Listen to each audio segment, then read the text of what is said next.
Hello, নমস্কার। উপস্থিত সকলকে শুভেচ্ছা জানিয়ে শুরু করছি আমার আজকের নিবেদন। সেই মানুষটি যে ফসল ফলিয়েছিল, আন্তোনিও জাসিন্তো। অনুবাদ বীরেন্দ্র চট্টোপাধ্যায়।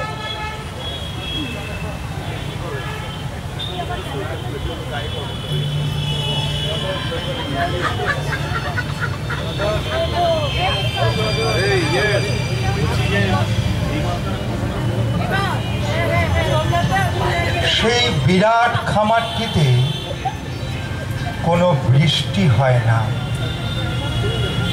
আমার কপালের ঘাম দিয়ে গাছগুলিকে তৃষ্ণা মেটাতে হয়। সেখানে যে কফি ফলে আর চেরি গাছে যে টুকটুকে লাল রঙের বাহার ধরে, তা আমারই ফোঁটা ফোঁটা রক্ত, যা জমে কঠিন হয়েছে। কফিগুলিকে ভাজা হবে, রোদে শুকোতে হবে, তারপর গুঁড়ো করতে হবে। যতক্ষণ না তাদের গায়ের রং হবে আফ্রিকার কুলির গায়ের রঙে, ঘোর কৃষ্ণবর্ণ। আফ্রিকার কুলির জমাট রক্তে ঘোর কৃষ্ণবর্ণ। যে পাখিরা গান গায় তাদের জিজ্ঞাসা করো, যে ঝর্ণারা নিশ্চিন্ত মনে এদিক ওদিক ছুটোছুটি করছে তাদের। এই মহাদেশের মধ্যকার মানচিত্র থেকে যে বাতাস মর্মরিত হচ্ছে তাদের।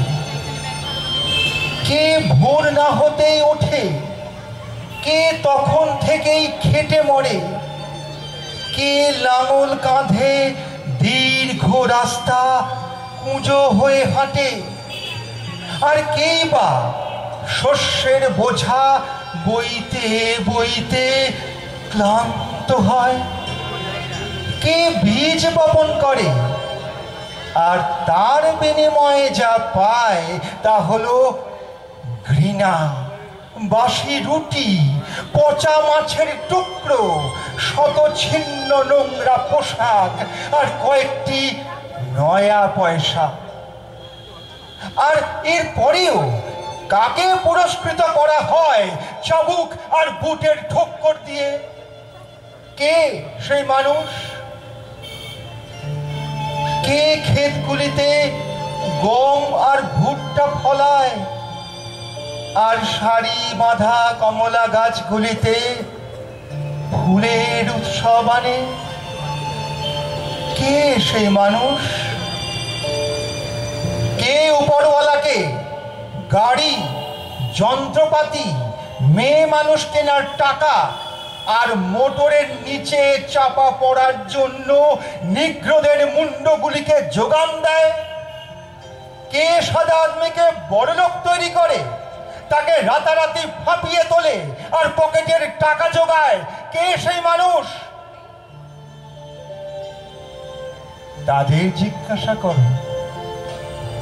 যে পাখিরা গান গায়, যে ঝর্ণারা নিশ্চিন্ত মনে এদিক ওদিক ছুটোছুটি করে, যে বাতাস এই মহাদেশের মানচিত্র থেকে মর্মরিত হয়, তারা সকলেই উত্তর দেবে, ওই কালো রঙের মানুষটা যে দিন রাত গাধার খাটুনি খাটছে।